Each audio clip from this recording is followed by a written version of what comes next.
Le Covid-19 est-il proche du sida? C'est ce qu'affirme le controversé professeur Montagnier. Il y a un modèle qui est évidemment le virus classique, et là c'était un modèle surtout venant de la chauve-souris, mais à ce modèle on a par-dessus ajouté des séquences notamment du VIH, le virus du sida. Mais il n'est pas le seul à comparer le SARS-CoV-2 au VIH. Le docteur Jacob Glanville poste ce message sur Twitter.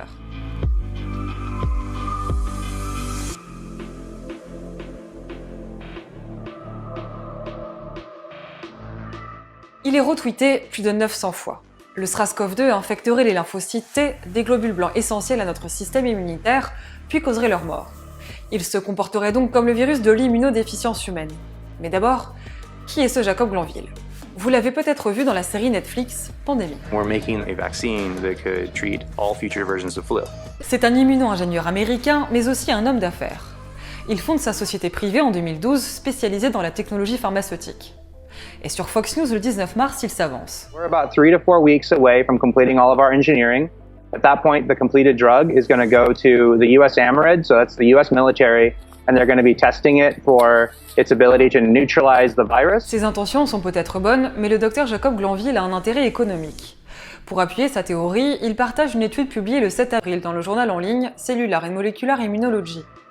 Elle fait réagir sur Twitter un immunologiste moléculaire, Leonardo Ferreira. Alors, cette étude, le SARS-CoV-2 infecte les lymphocytes T, est-elle fiable? Pour le savoir, j'ai fait le point avec le docteur Nicolas Noël, praticien hospitalier en médecine interne et immunologiste au CHU Kremlin-Bicêtre. Le titre amène à penser que le SARS-CoV-2 infecte les lymphocytes T. Or, ce qui est apparu dans le corps des résultats ne montre absolument pas ça, parce que ce qui est utilisé sont des cellules qu'on appelle de lignée, ce sont des cellules de laboratoire, mais absolument pas des lymphocytes T humains. Or, pour savoir si réellement le titre correspond au résultat, il faudrait confirmer les résultats suggérés par cette étude par des expériences sur des lymphocytes T humains. Pourtant, le docteur Jacob Glanville tire cette conclusion sur Twitter. Et immédiatement, les internautes font le lien avec le sida. Le virus cible directement les globules blancs, ce qui en fait une maladie terriblement meurtrière. 40 ans après sa découverte, il n'existe toujours pas de vaccin. Seulement, l'étude sur le Covid-19 montre que même après un contact forcé avec le virus, les lymphocytes T ne meurent pas. Il y a une différence entre un virus qui peut pénétrer dans une cellule et un virus qui ensuite peut infecter une cellule. Alors c'est quoi la différence?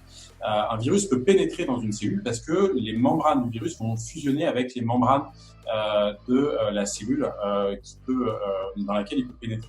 Par contre, pour infecter, pour faire ce qu'on appelle une infection productive, il faut que le virus utilise de la machinerie pour donner naissance à de nouvelles particules virales et ensuite ressortir une cellule qui l'aurait infectée. Ça, cette étude-là ne permet absolument pas de le montrer. Habituellement, quand un virus infecte une cellule, il la tue. C'est justement ce qui permet de mettre en doute les résultats.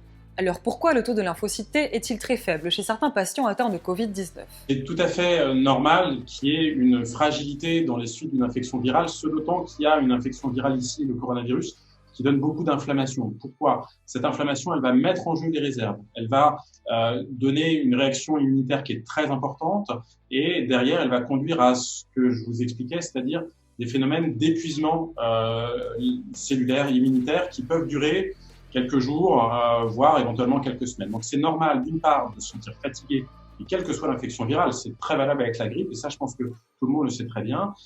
C'est également tout à fait possible d'imaginer que les ressources immunitaires mettent un petit peu plus de temps à se reconstituer, mais ça pour le moment, il n'y a aucune étude qui prouve ce genre de choses. Si l'étude n'est pas rigoureuse, alors pourquoi a-t-elle été publiée?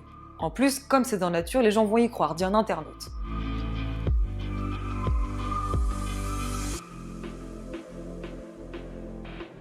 Et pour cause, Nature est une référence parmi les revues scientifiques. Elle appartient à un groupe du même nom, Nature.com, qui détient aussi Cellular and Molecular Immunology, le journal à l'origine de la parution de l'étude. Si le site web est bien hébergé par Nature.com, c'est Cellular and Molecular Immunology qui publie ses travaux.